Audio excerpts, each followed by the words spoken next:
Maganda ang pag-uusapan natin, lalo kang bibilib kay Renz Abando kapag nakita mo ang record o history na naitala niya dito sa FIBA World Cup, pani sa mga NBA players. At syempre pag-uusapan din natin si Kai Sotto, yung dapat mong malaman.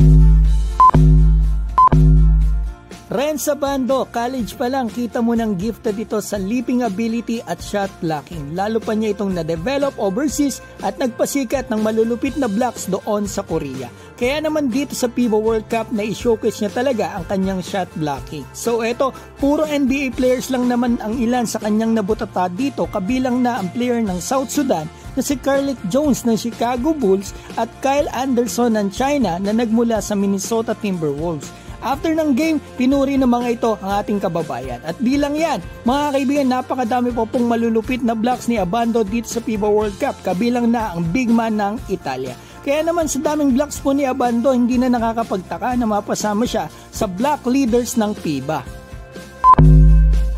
Ang magandang balita at nakakabilib, siya lang naman po ang #1 shot blocker ng FIBA sa kakatapos lang na World Cup dito nga sa lahat ng mga guards. Imagine, puro NBA ang mga guards dito at mga high profile guards, pero ang #1, Pinoy. At di na mabubura ang record na yan, nasa history na po yan kasi tapos na po ang World Cup. Isipin nyo mga kaibigan, pinanis ni Abando eto sa listahan sa ranking yan po yung sa mismong FIBA mga kaibigan.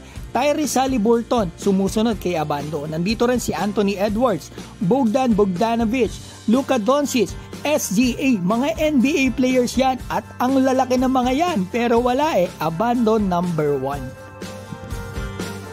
So eto ang tanong mga kaibigan, si Abando kaya pang ilan sa block sa lahat ng players ng FIBA World Cup? Magandang tanong yan kasi kaibigan, lahat-lahat 384 po ang players na nandito sa World Cup at si Abando ay rank 17th. So ibig sabihin 367 players ang tinalo niya at kasama niya sa rank 17 puro NBA at ex-NBA players, mga big man pa. So parang si Abando, ang guard na talagang big man ang laruan. So ito, Bruno Caboclo, Xavier Cooks at Sochi. At dito rin ang isang kababayan natin na si AJ Edu na solid din ang pinakita dito sa World Cup. Naka 6 blocks si Edu sa kanyang 5 games na ang playing time na 30 minutes per game. So ang tanong ng marami ngayon, nasaan na kaya ang pambato natin si Kai Sotto? Rank 37 po ang ating pambato, medyo malayo, 4 blocks in just 14 minutes sa 5 game niya. So malaking factor yung mababa niyang playing time kaya di siya mataas sa rankings. Imagine kung yung playing time ni AJ Edu ang ibigay mo kay Kai Sotto, halos doble, 14 minutes si Kai, 30 minutes naman etong si AJ Edu, pero konti lang yung lamang sa blocks kay Kai.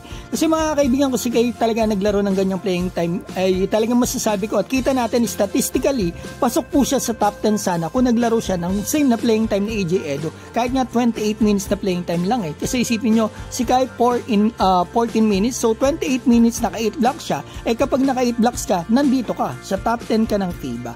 Pero ito mga kaibigan, ang pinaka nakakatuwa talaga dito, yung #1 shot blocker po ng FIBA in all position ay yung na-block pa ni Kai ng magkasunod o yung back-to-back block ni Kai nung nakaraan na pasok sa top place, yun po si Wenyen Gabriel, yun po yung #1 shot blocker ng FIBA. So ayan mga kaibigan ang balita natin. Alam ko may gusto kayong sabihin, i-comment nyo na po dyan sa baba. At ito mga kaibigan, malapit na po ako mag 50,000 subscribers. Sana tulungan nyo po ang munting channel ko, pa-like and subscribe naman po. Maraming salamat po sa inyo and God bless.